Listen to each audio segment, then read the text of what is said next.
Kung tunay na naghimala sa atin si Jesus Nazareno, kung tunay na may ginawa sa atin si Jesus Nazareno, tayo din naman ngayon ang may gagawin. Hindi sapat ang tayo'y nagsisimba lang. Tayo'y nagtatraslasyon at prosesyon. Tayo'y sumisigaw ng Viva Pong Nazareno. Kung papaano si Jesus Nazareno mismo nagtuloy sa gawain ng Ama, tayo rin naman ngayon ituloy ang gawain ni Jesus Nazareno.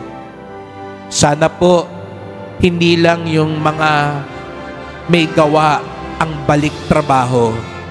Sana tayo mga Kristiyano balik trabaho din, balik misyon. Tayo na pinaghimalaan, kinaawaan at tinulungan ni Jesus Nazareno, paglabas natin, tayo ang maging himala, biyaya at liwanag ng Poong Jesus Nazareno.